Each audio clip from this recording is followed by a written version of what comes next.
So everything starts with an idea, and this is no different.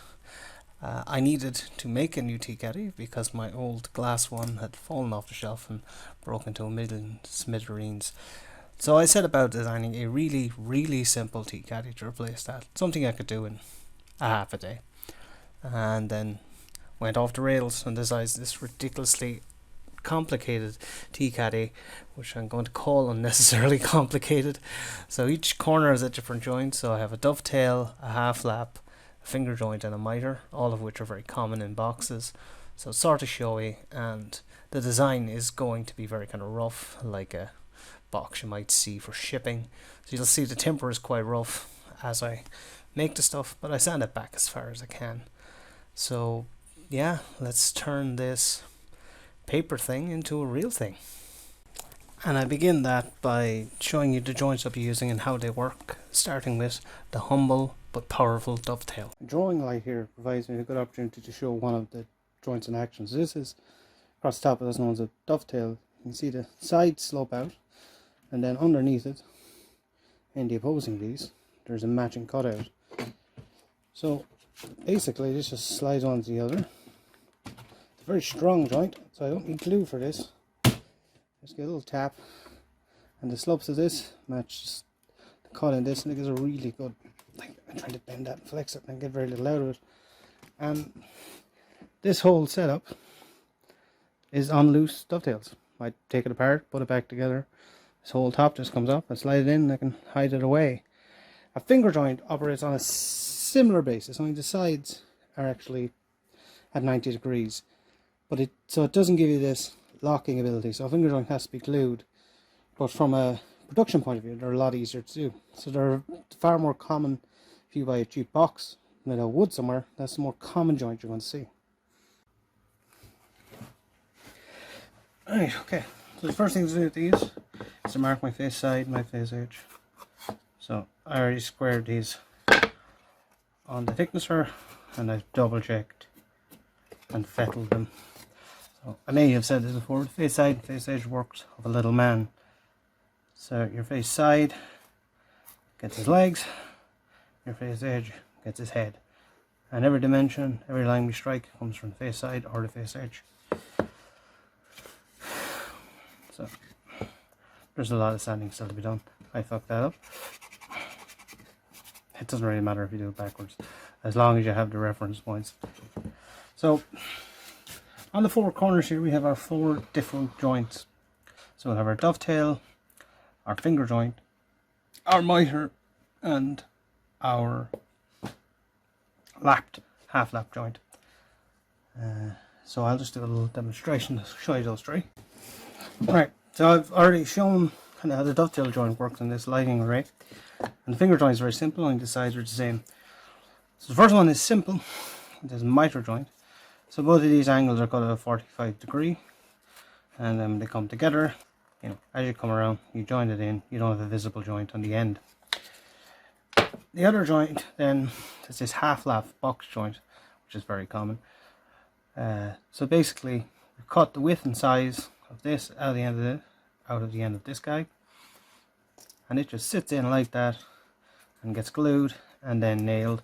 And all you see then on the end is just a small strip. This is a very popular box making joint, quick way, and in fact some drawers are still made in this way. So having all these joints that work in different ways is going to be quite difficult. So obviously the miter joint can join like this, which is fine, and when you do the dovetails and the finger joints, they come in like this as well. So it's very important that when I lay this out, I make sure to have it that the sides can come into one another this way to make sure they all can go together. I put this on the wrong side, then I'm in trouble. So let's start marking. So this is my face side, the longer of the two sides, and these are going to be my end side.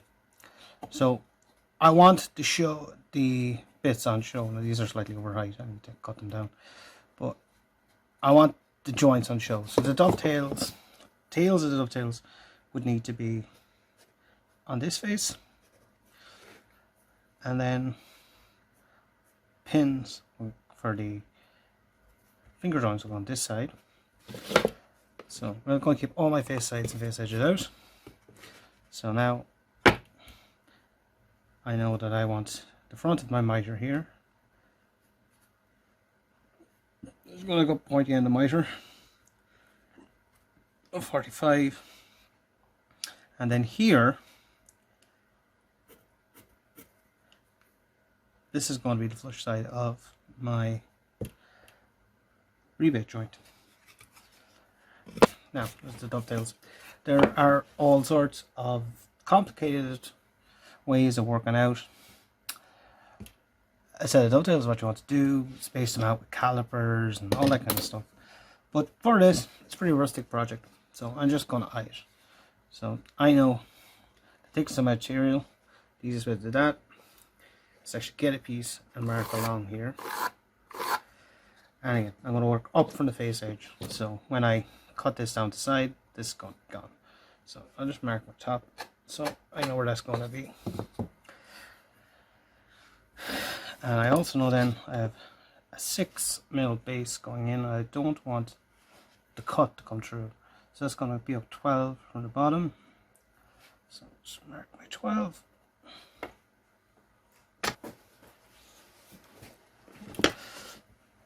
So I know there, that's the top of my groove. So I don't want a pin on this, because if I have a pin on this, what will happen is as I cut through, I'll end up with a void like that. You don't want that on show. So I'm not going to have a pin that comes past this point. So I'm just going to say, on top of my pin, I'll come pretty close. So I'm going to have 5mm. And these are very handy. These are dovetail markers. Take a lot of the guesswork out. So on softwoods, this is deal. So when we softwood, you want to go for the steeper angle. So 1:5 or 1:6. I like 1:5.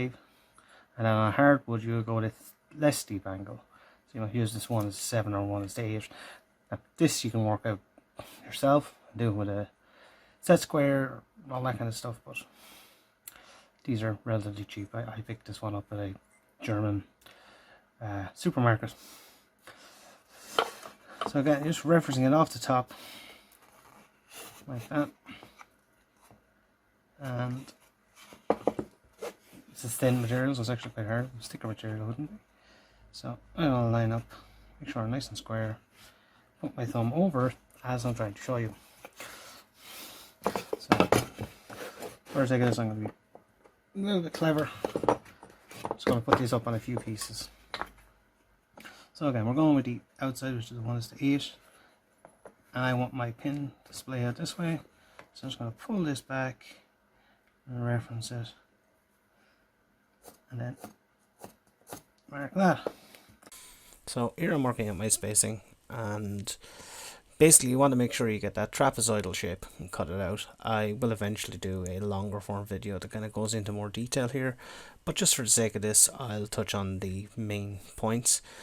So what you want to do is, as I say, create those little trapezoid, just teeth or tails, marking very carefully the area you want to remove, because that is the area that will be left to be cut out of the other piece. You transfer over your lines, again referencing from the face side and face edge, making sure that you have the exact same on both sides as it's shown, marking away all the waste, and then once you have that done, cut everything with a nice clean line with a marking knife or a scalpel, so we have a reference for our chisel and our saw when we eventually go to cut all these out. So I've just checked the square, and now marking across the top down the faces with my knife. So I've switched over to a scalpel here. Scalpel is great for this kind of work because it's fine. You can get it up against the edge of the metal marking gauge. This is much handier when I have these cut out for marking the matching piece in the other face. A scalpel is great for just getting in, marking along. You'll see that later on. And the finger joints are exactly the same, only they have straight sides. So I go and I do that. So I'm going with the same spacing that I've gone here. It looks okay. So I have 15, 20, 15, 20, 15, 20, 15, 20. That works out fine. So with the fact that these are meant to be square edges, you're not going to be using this guy. So the mark on this is just with a square. And a square, I never advocate getting really expensive tools because generally it's not necessary for whatever you're doing. But a good square is a good purchase. So if you're buying a square, going to wherever you're going and bring a little plastic square that you've had for tech drawing or whatever. Those are as close to 90 as something you're going to get off the rack. And just test the square you're going to buy and make sure it's square. Which means that this angle between here and here, the angle in there is 90 exactly. Because on cheaper ones they can be way off. And trust me, makes you like the nightmare or square than square. Whereas it's not square, it's an off square. So I'm just going to repeat the same process as I did for the dovetails. So just transfer my lines across the top, down the back, bring around my line for where my base is going to be, cut and mark, and then cut them out and mark the piece in this side off of that. So I'll go like that. I'll be cutting pieces out of that to go in there, and same thing this one. So I won't bore you by doing more marking because it's more of the same, but I will bring you back and show you cutting these and marking these, and that'll be easy. So for the 45 I don't really need to show you. All I'm going to do here is cut a 45 on the chop saw, and obviously make sure that the distances here stay consistent with the distances up here. And with the rebate, what I will do is up to a certain point it'll be the same. So I'm just going to use this. That gives me my thickness. That's a little bit off. And then rather than scoring the line the whole way across, I'll go down here and leave a few millimeters to act as my front. And I'm going to score that, cut that with a handsaw. So for that I'm going to need a marking gauge.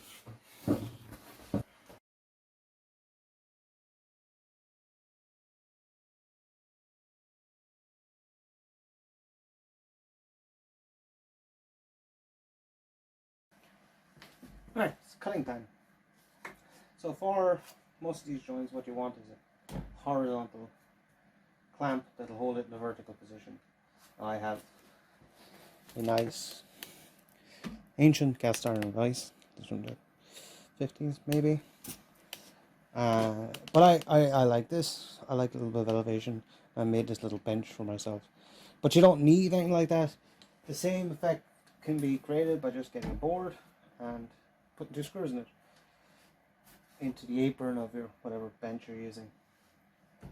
So I like having it at a comfortable height. That's why I made this little bench specifically for this. Gives me a little elevation and get it nice and sturdy.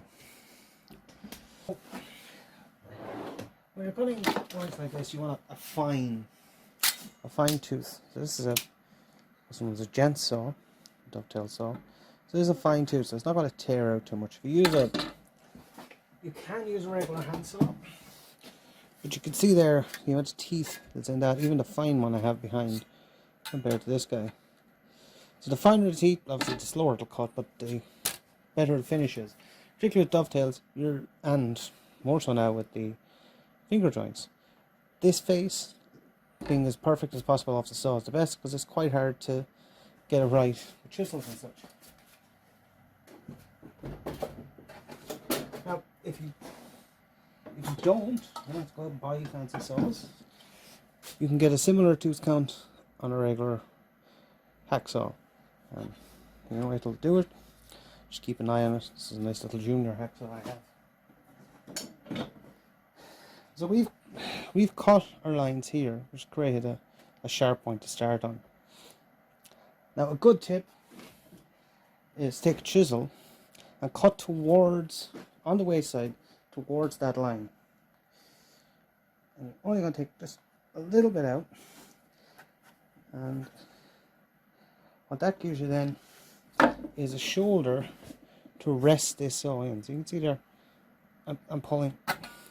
It just quite a bit to get it off that line, and this will help you then get started straight, because it is possible to hold it with your thumb and get it going, but you might go slightly off.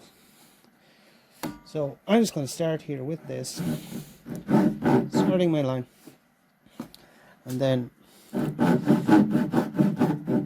keeping it straight at the top, I'm going to start coming down the line on the face. So the idea being, if you get two faces right in two directions, provided you're letting the saw do the work, it'll cut straight on the other side. But as you're cutting, check.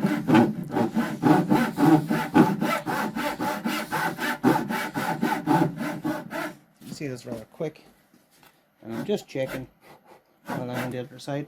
So yeah, because I stayed 90 degrees here and then down this, that's perfect on this side. So I'll just demonstrate the same thing with the little junior hacksaw. Again, proper hacksaw will do a slightly better job. So I'm just going to get in there on the waist side. Don't do this on the side you want to keep. It's silliness. But I'll let you get a start, let you get lined up. And then just letting the saw do the work. And that's the important thing with sawing. If you force these are obviously very flexible. See how much flex is in that. And if you force the saw, it'll go its own way. So you're just being careful, following the two lines, cutting this over a 45 degree angle, and then straighten up. And as you get through, then down to your line, you're going to stop and check both sides. You don't want to go under the line at any point because you have a dirty little line. But that's the basic principle of that. So I'm just going to continue doing this for the rest of them, and then I'll come back to you with how we get this dirty piece out.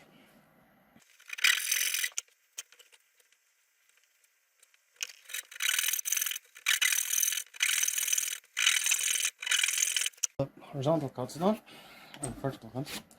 And don't worry if you go a little bit off the line. You can see here I went a little bit straight here. We're going to match what comes out of the other piece to this. So as long as the two match, you'll never really see. So now to get rid of the slaggy bits. So the first slaggy bit is going to be the ends. The ends are relatively simple. You do the same thing, making your shoulder cut, and then that's a little bit lower. Like that.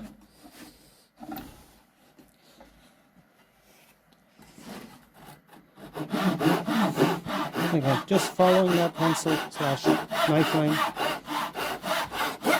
getting it down, and just saw do the work. That's that end done.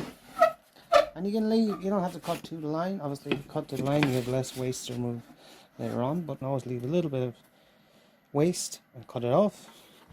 But it's good practice to try get it to the line, because it's relatively hard to get it perfect with a saw or with a chisel and such afterwards. So that's those done. So there are kind of two methods to getting rid of the middle part. I'll show you both. My preferred method is to hog most of the material out with a coping saw, just one of these guys. They're designed for cutting curves. So I get my coping saw nice and tight. Start in the middle. See a line in the bottom corner. And here you do want to leave a little bit of waste. You don't want to go down to the line here. That gives me a shoulder then to come across and cut these off like that. And again, be careful you're not going past the line on the other side. So the other method, and one you would use, say if it was a blind dovetail or you couldn't get in at it, is a chip away method. So what you're going to do is get a chisel, go a bit away from the line, just take a couple of party shots, clearing off what you have, and I'll turn around, come from the other side. This is one of the reasons it's very important to mark on both sides. And there you go. You're chipping at your waist. And again, you just work that back in like that. Either way to remove waste, it's the way to go. I prefer this method. So once we have the bulk of the material removed, just work our way back towards that knife cut. So I like to do the bulk of the removal to about a 1/2 mil, and then just finish that last push through without using the hammer. And here, just on the flat, I just make sure that there's no bumps or hollows in between. And now I just bulk out the rest of this. So it's the same process again and again. I do have preference for using the coping saw method. It's really personal preference.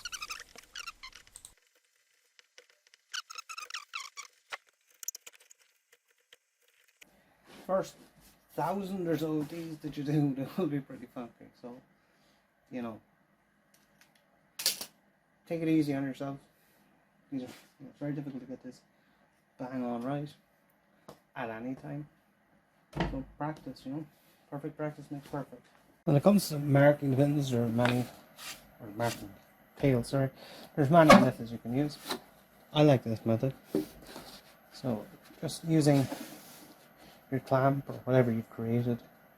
Again, like I said, this can just be on the side of an old kitchen table.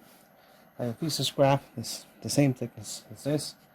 I lined the two of them up, clamp it in place, or screw it in place, so it's nice and smooth. And then I like to just line them up like that, one on the other, and hold it in place. You get your scalpel blade and your adapter,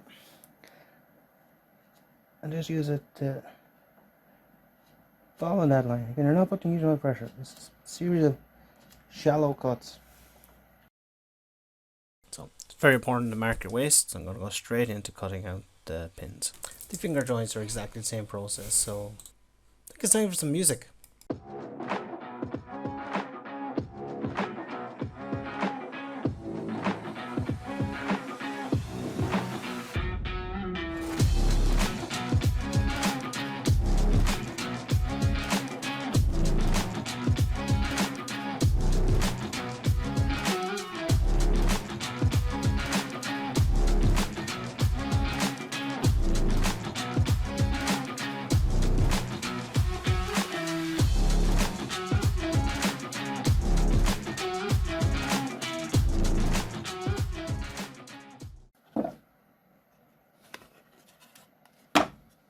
Okay, so now we have the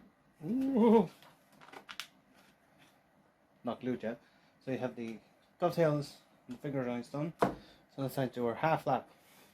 As I was saying earlier, I've already pre-scored this, so we're cutting out this shape. So there are a few ways I can do this. The way I'm opting to do it here is I'm going to use a similar method to what we did with these pins, and I'm just going to create a shelf for my saw. I've already created a line, and I'll cut it with my 10 saw. Now there are tools for doing this. Obviously, if you have electric tools, you can use it, or if you have one of these, which is a standing number 76 plough plane, but I am missing my scoring blade on that, so it doesn't really do great on cross grain. But pick one up if you can get them. So same general idea, mark my shelf, I cut it with my 10 saw in both directions, and then just finish it off with a small shoulder plane. So after a little bit of fiddling, and the nail goes in there, that's going to be perfect. And she's pretty tight on the inside too. A little bit of jib out there, but don't worry about that.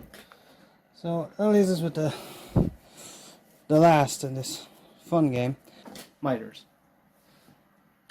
So simple, yet so impossibly flipping hard.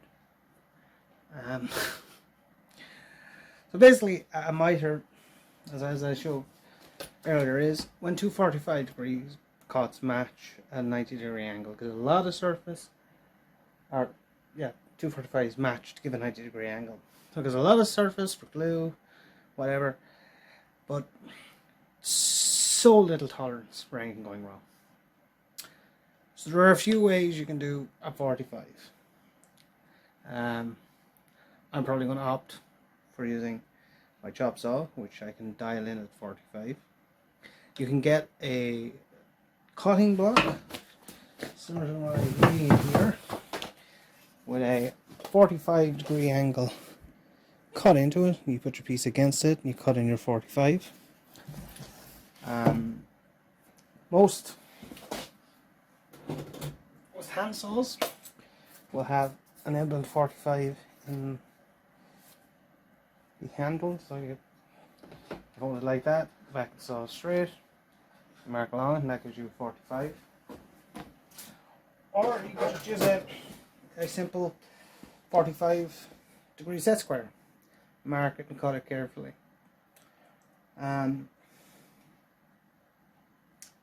It really, making sure that everything is right before your final cut is the important thing. I would say cut 5 or 6. If you're going to make this, cut 5 or 6 miters along that length before you try to do it. And I won't even go into compound miters. I've already lost my hair. I don't need to lose my sanity. So I'll save you the chop saw noises here. It's slightly more than the enclosure I've built for my saw can take to cut a 45 like this on the flat. So I just have it cocked off to one side.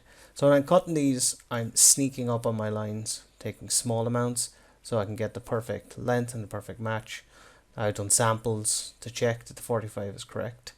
And when I have that done and I'm happy, I very quickly, like that, change it to 90 degrees to do the end cut on the piece that I have the half lap joint on. And very important when you're doing this kind of stuff is to have a saw with as many teeth as you can, because it gives a nice clean cut off the saw. It doesn't have a lot of breakout. This one was actually quite blunt, so after this I actually took it out to get it resharpened. Okay, so now we have all of these cut up. I'm just going to do the first dry fit. So I still need to level off the top and the bottom. Oh, that squeak is a good noise. This is nice and tight. The fingers are just tight, but make it plain.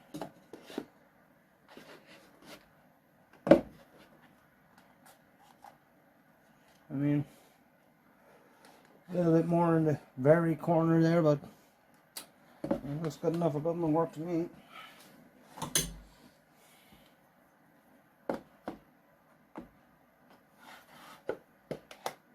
And yeah, it's clamping up pretty square. So next step is to take this all back apart again.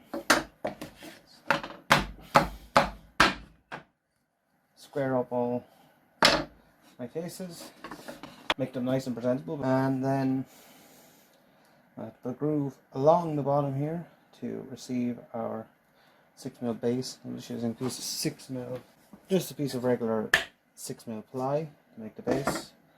And I have that all done. I'll start working on my top and I'll fit the top to the finished inside dimensions. So now the time has come to put the groove in the base of these, and for that I'm going to use this baby here. So this is actually a small table saw that I made myself because I couldn't find anything in the form factor I want. It's made with a small circular saw mounted to the underside here, and I have wired it so that it has an on-off for safety.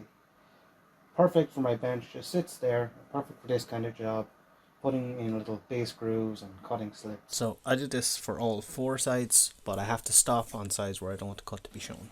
Okay, so on these stock rebates, or rabbits if you're American, we need to cut a clearance for where our bottom is going to come past where it's grooved into the other sides. So I have a 5mm groove here. Luckily I kept my line on the inside.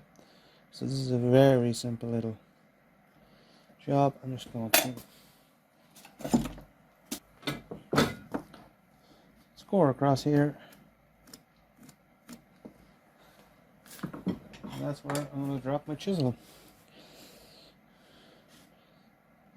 Maybe with a little bit on it. I'm sorry, I'll just take this off the cutting block. It's a former base. So that's where the base is going to come to. So we're just going to very simple chip cut here. So, doesn't have to be pretty. Never going to be seen. So cut your down, then use it. Run your blade along the flat area you have. It should get you within the ballpark of straight. So it's just down a little more. And just be as gentle as you can get away with, really. You're very close to the edge here. You don't have much meat to play with.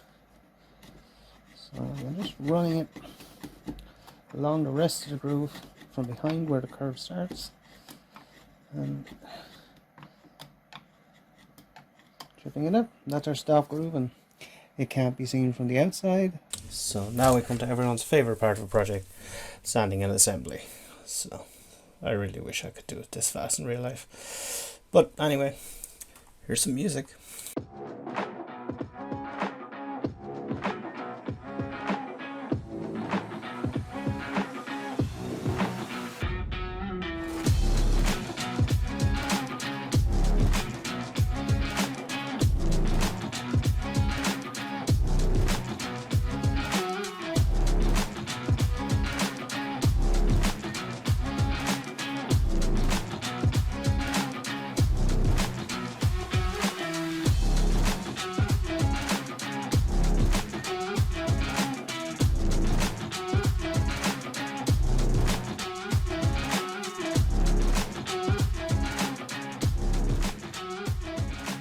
We reached an even greater level of clam pitch.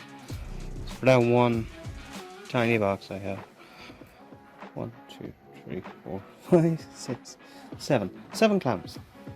Just for the box. That's how to get it. Anyone who tells you that they have enough clams, lying.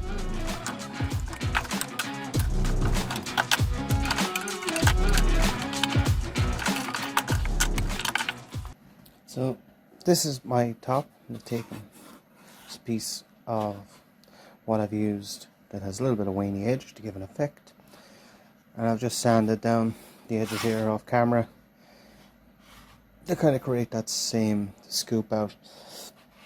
So in the center of this top, somewhere between here and here roughly, I'm going to put in a little handle to get the top off. So the idea for this would be that I'll create a little mortise in the top, like so, into which I'll put my shaped little handle. So to do this handle justice and to be able to make it easier to use, out of this handle I'm going to cut little finger grooves like this. So it'll be easier to put your hand in, pop it out. So the first thing I'm going to do is I'm going to settle on a size here. So I don't think that's a bad length for a handle. So I'm going to say 35 mil long. And I have a piece of scrap from this project that I'm going to use, continuing all the same general ideas. This is actually a piece offcut from the top itself, so you should get a good match. and the thickness of that is still a little bit heavy. So I have a feeling I'm going to cut that down to about 10 mil. So I'll just mark with 10 here. And we'll set it in. This is 12 mil thick. Doesn't need to be in very far. So I'm going to say 5 mil deep. So I'm going to start by marking and cutting my mortise, and then I'm going to match my little piece to slip down into it, and using my bugger, and then cut this kind of, this is really hard to do one hand, cut this little finger groove shape out using my rotary tool. So I'm using pretty much the same methods I've used previously, so I'm just going to do this as a time lapse. So again, much like the groove in the bottom, I'm just going to mark out with a knife, and here just using a simple brad point bit, I'm going to remove the bulk of the material using my hand drill, and then I'll clean everything up with the chisel.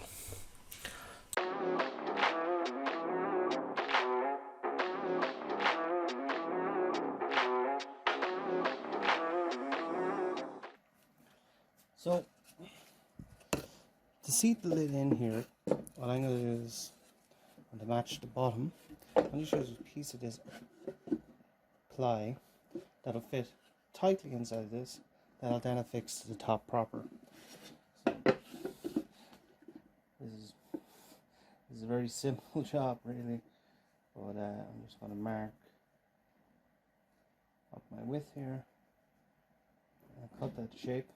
And I won't be gluing this in, I'll only pin it in on the bottom. The reason being is the top will expand and contract. So hopefully by putting in this piece of MDF or ply that doesn't expand and contract, I won't have an issue with the lid getting loose or tight. And I'm also going to put in just a magnet on the front and the back.